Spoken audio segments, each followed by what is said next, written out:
4 বছরের রক্তক্ষয়ী যুদ্ধের পর রাশিয়া ইউক্রেনের সম্পর্কে নতুন মোড়ের আভাস পাওয়া যায় কয়েকদিন আগে।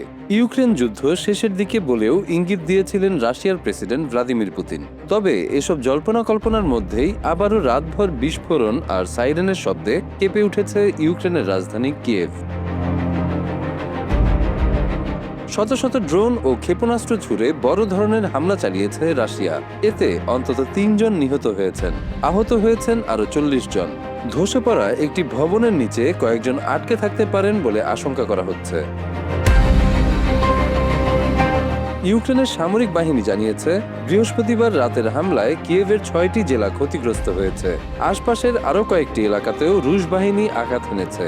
দেশটির উপপ্রধানমন্ত্রী ওলেক্সি কুলেবা বলেন, দক্ষিণাঞ্চলের ওডেসা অঞ্চলের বন্দর ও রেলপথও হামলার লক্ষ্যবস্তু ছিল।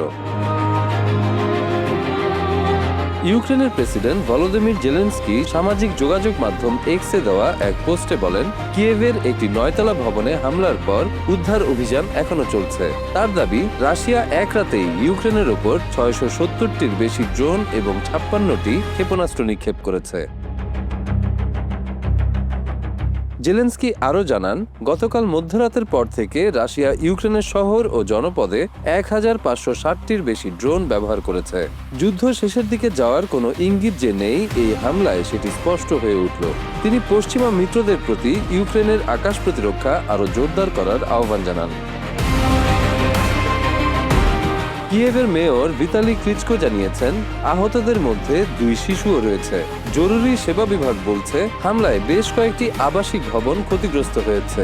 উদ্ধারকারীরা ধ্বংসস্তূপ সরিয়ে জীবিতদের খুঁজে বের করার চেষ্টা চালিয়ে যাচ্ছেন। আল জাজিরার সাংবাদিক অড্রে ম্যাকেলপাইন কিয়েভ থেকে জানিয়েছেন, গত 36 ঘন্টায় ড্রোন ব্যবহারের দিক থেকে এটি ছিল যুদ্ধের অন্যতম বড় হামলা। তার ভাষায়, কিয়েভে একের পর এক বিস্ফোরণে পুরো শহরে আতঙ্ক ছড়িয়ে পড়ে। এই হামলার আগে যুদ্ধ বন্ধের সম্ভাবনা নিয়ে কিছুটা আশাবাদ তৈরি হয়েছিল। গত সপ্তাহে যুক্তরাষ্ট্রের প্রেসিডেন্ট ডোনাল্ড ট্রাম্পের মধ্যস্থতায় কিয়েভ ও মস্কোর মধ্যে 3 দিনের যুদ্ধবিরতি কার্যকর হয়। রুশ প্রেসিডেন্ট ভ্লাদিমির পুতিনও ইঙ্গিত দিয়েছিলেন, যুদ্ধ হয়তো শেষের পথে যেতে পারে।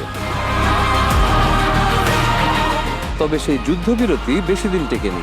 উভয় পক্ষই একে অন্যের বিরুদ্ধে শর্ত ভঙ্গের অভিযোগ তোলে। মঙ্গলবার যুদ্ধবিরতি শেষ হওয়ার পরপরই ইউক্রেন ও রাশিয়া আবার দূরপাল্লার ড্রোন হামলা শুরু করে।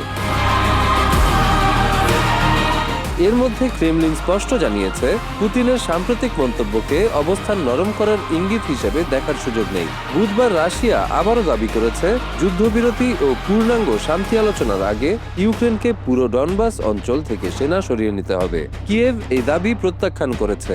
ইউক্রেন বলছে, এমন শর্ত মানে কার্যত আত্মসমর্পণ।